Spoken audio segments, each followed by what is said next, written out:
The best part of this lawsuit? It's not the lawsuit. It's the tweets.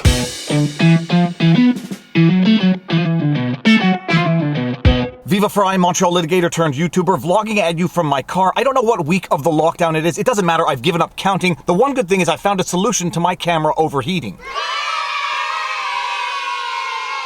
Yes, that is the car's foot mat blocking the direct sunlight onto my camera. For those of you who may not know, Elon Musk's Tesla recently sued Alameda County because Alameda County refused to allow Tesla to resume operations in virtue of a third stay-at-home executive lockdown order, refusing to allow non-essential businesses to resume operations. Elon Musk believes that Tesla qualifies as essential services under the statewide order and believes that Alameda County is violating constitutional rights and exceeding its own authority by overriding the statewide orders. The lawsuit is interesting, although there's nothing mind-boggling, earth-shattering, or highly controversial in it. The best part about this lawsuit are the tweets, and we'll get to those after we read the lawsuit, which we'll do right now. United States District Court, Northern District of California, Tesla Inc. plaintiff versus Alameda County, California defendant. Complaint for injunctive and declaratory relief. Injunctive relief we've talked about many times. If you don't know what it is, it's because you haven't seen all of my videos. An injunction is an order of the court enjoining someone to do or to refrain from doing something. You have preliminary injunctions, interlocutory injunctions, and permanent injunctions. Declaratory relief or declaratory judgment is basically a lawsuit that petitions the court to declare something. Declare a contract valid and binding, declare a law unconstitutional. Basically, it is a party petitioning the courts to have a declaration so they know their rights and can act accordingly. Here, Tesla is petitioning the court for an injunction enjoining Alameda County from enforcing the impugned orders. Tesla is also seeking a declaration to the effect that the impugned orders are unconstitutional and therefore unenforceable. But let's get into this. Nature of the action. As Maishrona Cyrus loomed, local officials scrambled to implement myriad measures protecting the Californians in their jurisdictions. The state stepped in to ensure California's response was clear, uniform, and coordinated using statewide regulations. On some issues, that meant establishing baseline policies, and on others, it meant choosing the policy across the state. The governor's March 20, 2020 stay-at-home order sought to balance the need to protect Californians from infection against the need to maintain Californians' access to vital supplies and services. In doing so, the government chose the policy on one issue. Businesses classified by the federal government as critical infrastructure are essential to Californians and are allowed to continue operating as part of California's coordinated response to Maishrona Cyrus. The order was clear on this point. I order that Californians working in these 16 critical infrastructure sectors may continue their work because of the importance of these sectors to Californians' health and well-being. The purpose was to, quote, establish consistency and that, quote, the supply chain must continue and Californians must have access to such necessities as food, prescriptions, and healthcare. Nevertheless, Alameda County decided that notwithstanding the clear language and statewide logic of the governor's order on this point, it would insist that its prior and subsequent conflicting pronouncements controlled over the statewide order. Alameda County thus arrogated to itself the power to force closure of businesses that the state government had ordered could remain open because they are federally defined critical infrastructure serving vital security, safety, and economic needs of Californians. And here we understand what is going to be the crux of this lawsuit. Do Tesla's operations qualify as critical infrastructure or essential businesses that are covered by the statewide policy? And can Alameda County issue orders that override statewide policy? Inexplicably, Alameda County proceeded to direct its shutdown at Tesla, even as Alameda County had simultaneously maintained and publicized a frequently asked question that expressly describes essential businesses in terms that encompass Tesla's Fremont facility. Question: my business installs distributed solar, storage, and/or electric vehicle charging systems. Can it continue to operate? Answer: yes, this is permissible construction activity and must comply with the construction project safety protocols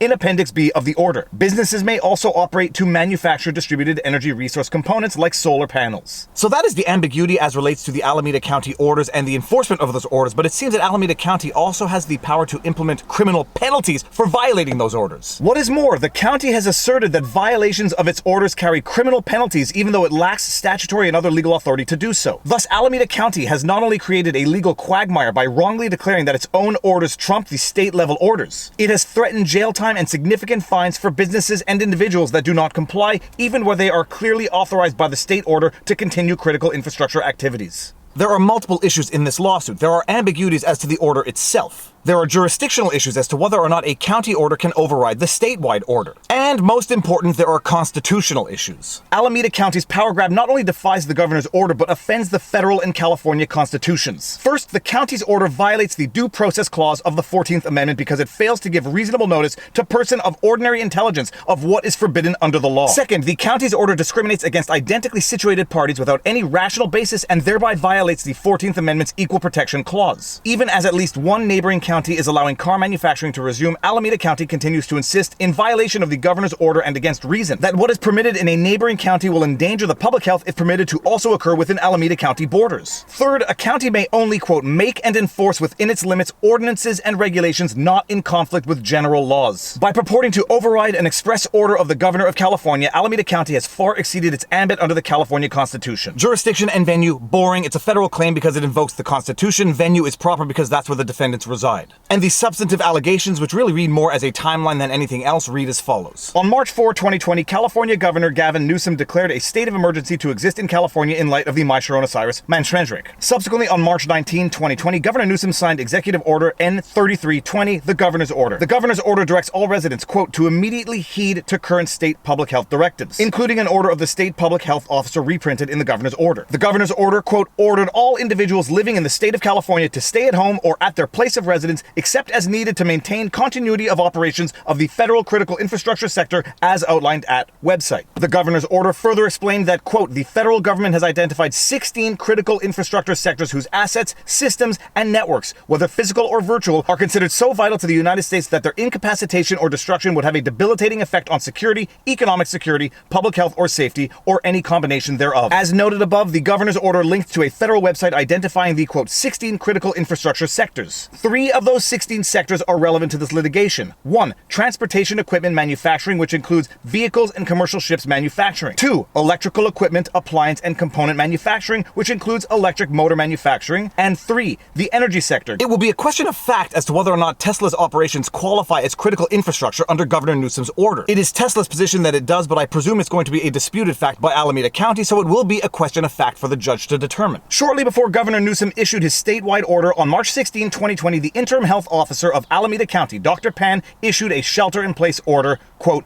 First County Order. In bold text beneath the date, the First County Order warned that, quote, violation of or failure to comply with this order is a misdemeanor punishable by fine, imprisonment, or both. Under the First County Order, quote, all businesses with a facility in the county, except essential businesses, are required to cease all activities at facilities located within the county, except minimum basic operations. By contrast, essential businesses were strongly encouraged to remain open. The First County Order listed 21 different essential businesses, including essential infrastructure, but did not reference or incorporate the list of 16 critical infrastructure sectors that the Governor's Order would incorporate 3 days later. After the Governor's Order was issued, Dr. Pan issued a second shelter-in-place order superseding the First County Order. Second County Order. The Second County Order superseded the First County Order. It added certain services like bicycle repair and supply shops, but it did not incorporate these 16 critical infrastructure activities that were outlined in Gavin Newsom's order. But critically, according to the lawsuit, the Second County Order provided as follows. According to the Second County Order, quote, where a conflict exists between this order and any state public health order related to the Osiris Manschmendrick, the most restrictive provision controls. And the county cited the California Health and Safety Code section 131080. And then on April 29, 2020, a third county order was issued. Finally, on April 29, 2020, Dr. Pan issued a third shelter-in-place order. Third County Order. In light of the progress achieved in slowing the spread of Osiris in the county of Alameda, the Third County Order, quote, allowed a limited number of additional essential businesses to resume operating. The Third County Order largely reiterated the assertions in the Second County Order regarding Alameda County's authority to adopt more stringent restrictions, but it added for the first time, quote, to the extent any federal guidelines allow activities that are not allowed by this order controls, and those activities are not allowed. Again, the Third County Order did not reference or incorporate the list of, quote, 16 critical infrastructure sectors that the Governor's Order had already ordered may remain open. Although the county interprets this third order to mean otherwise, the county's Osiris frequently asked questions ostensibly authorizes both battery and electric vehicle manufacturing companies to operate. Subsequently, on March 17, 2020, defendant Sheriff Ahern announced on Twitter that plaintiff was, quote, not an essential business as defined in the Alameda County Health Order, and could therefore only maintain minimum basic operations. And then it goes on to say that Tesla was negotiating with Alameda County, that even though they thought they had the authorization to operate, they nonetheless shut down their operations on March 23, 2020. Notwithstanding Tesla's position, notwithstanding the negotiations between the parties, defendant Alameda County nonetheless insists that Tesla is not an essential service and can therefore not reopen as per the schedule of reopening. And out of these negotiations and Twitter exchanges, a lawsuit was born. And then we get into the claims for relief. Count 1. Deprivation of liberty and property in violation of the 14th Amendment Due Process Clause. The Due Process Clause of the 14th Amendment provides that, quote, no state shall deprive any person of life, liberty, or property without due due process of law. A state violates this guarantee by taking away someone's life, liberty, or property under a criminal law so vague that it fails to give ordinary people fair notice of the conduct it punishes, or so scandalous that it invites arbitrary enforcement. Because the third county order directly contradicts the governor's order, it fails to provide sufficient notice of which actions will potentially subject plaintiff to the criminal penalties it incorrectly seeks to apply. In addition, the third county order would purport to impose criminal liability on plaintiff and its employees should they simply follow the governor's directive that they, quote, may continue their work because of its importance to Californians' health and well-being. Count one in a nutshell, we don't even know what is illegal and what isn't, in virtue of which you threaten criminal sanctions against us. The governor allegedly says it's okay, you allegedly say it's not okay, we don't even know what you are saying is not okay given the answers to your frequently asked questions, and yet you nonetheless threaten criminal sanctions against us. Count two, violation of the Equal Protection Clause of the 14th Amendment. When those who appear similarly situated are nevertheless treated differently, the Equal Protection Clause requires at least a rational reason for the difference to ensure that all persons subject to legislation or regulation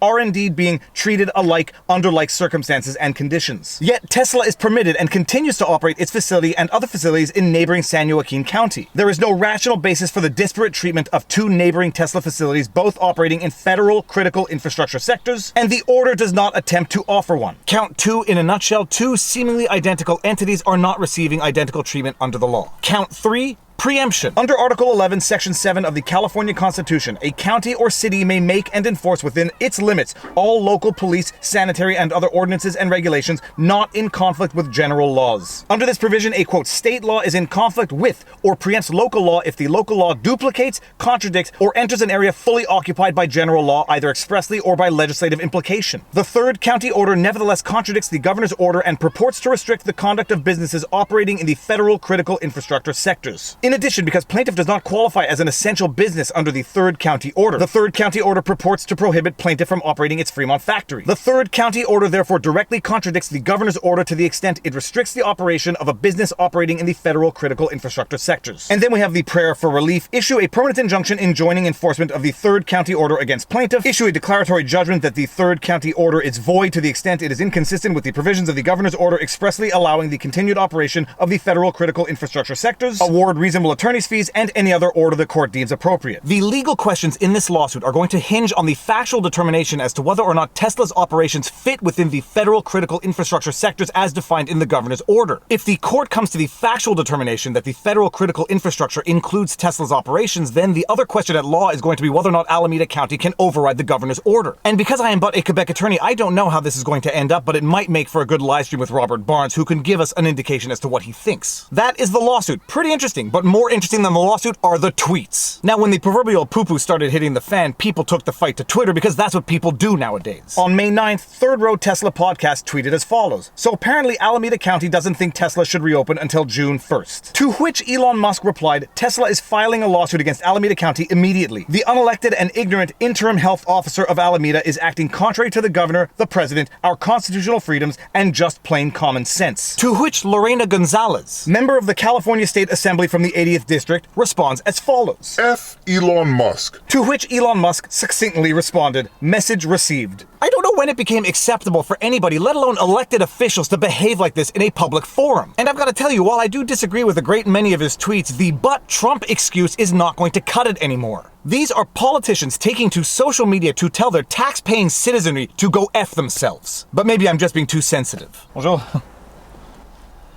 I'm getting arrested, by the way.